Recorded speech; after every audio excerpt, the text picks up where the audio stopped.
Для того, чтобы понять, что будет происходить дальше, я хотел бы предложить отложить в сторону эмоции.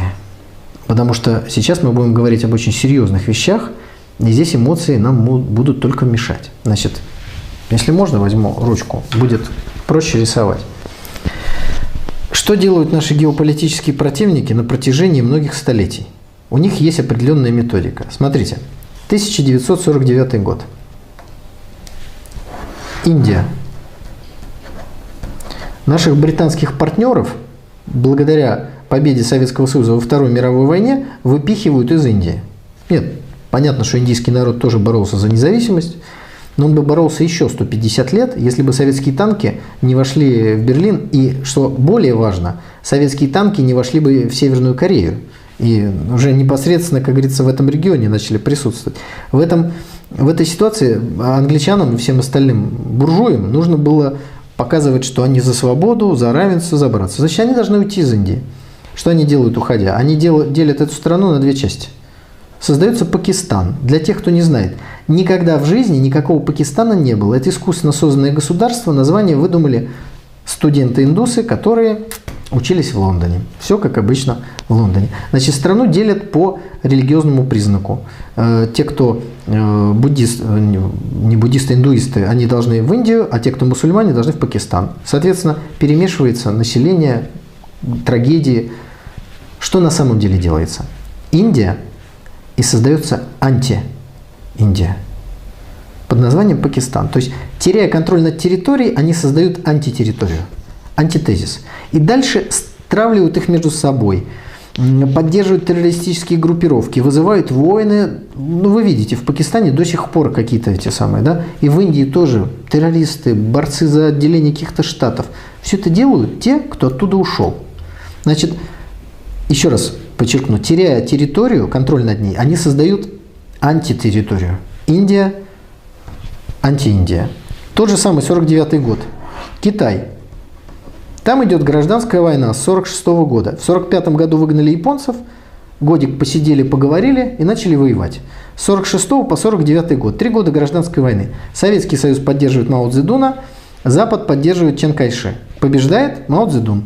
Что делают американцы и Запад? Создают антикитай. Эвакуируют остатки войск Чан Кайши, прикрывают своим флотом и создают Тайвань. На острове Формоза. Китай, антикитай. Можно еще много примеров из истории найти, сейчас не будем удаляться. 2011 год, Россия. Что они делают?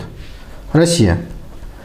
Болотная площадь, Навальный, белые ленточки, шатание и разброд практически во всех парламентских партиях. Россия на грани государственного переворота. Все закончилось хорошо. Путин стал президентом. Они потеряли контроль над Россией. Что они делают?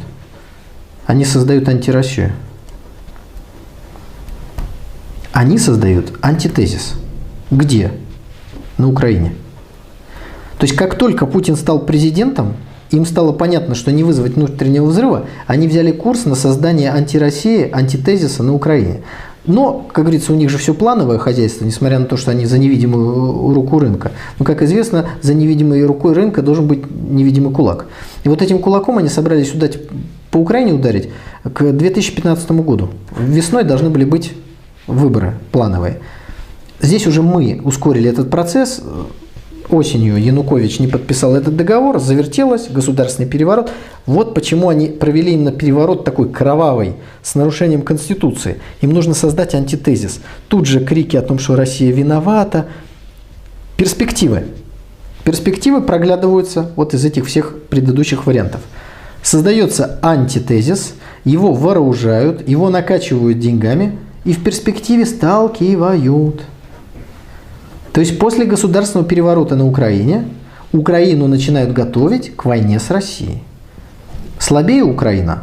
Ну, конечно, слабее. Но это не крохотный Люксембург. Это, извините, там больше 40 миллионов граждан. Если их хорошенечко вооружить, накачать, может получиться очень даже замечательный для наших американских партнеров военный конфликт. И самое главное, надо понимать, ведь не нужно, чтобы Украина выиграла.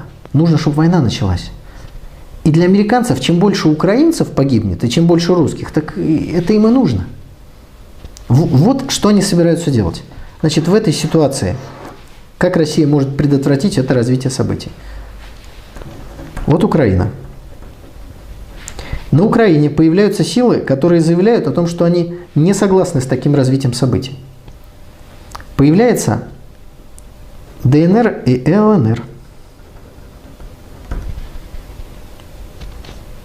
Появляется, если хотите, анти-антироссия. Если они из Украины делали антироссию, то ДНР и ЛНР – это анти-антироссия. Та же схема.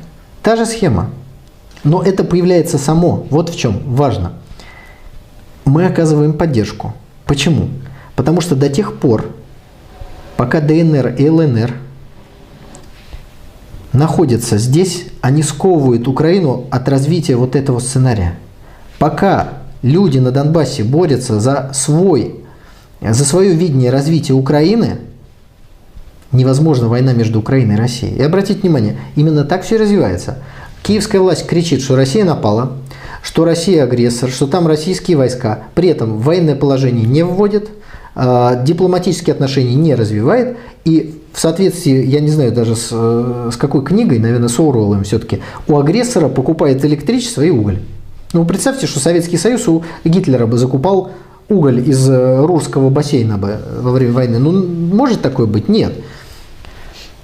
Вот что значит. Теперь отсюда выводы кое-какие напрашиваются. Я опять говорю, давайте эмоции в сторону. То есть вот нужно понимать, если никак не препятствовать американским планам создания антироссии на Украине, американцы обязательно отправят ее на Россию. Обязательно.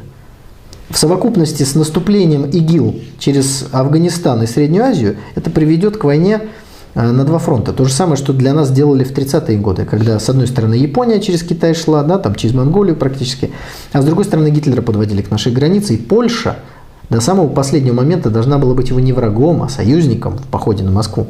Ну, там уже планы, что называется, поменялись. Поэтому любое, знаете, вот любят говорить предательство ДНР и ЛНР.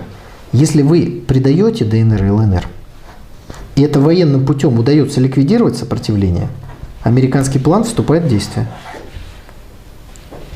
Падение Донецка и Луганска означает, ну, я думаю, в перспективе 5 лет нападение на Россию. Или какой-нибудь конфликт, который там обязательно организуют. Повод есть. Вернем Крым, скажут нацисты. И Запад их в этом поддержит. Повод для войны у них есть.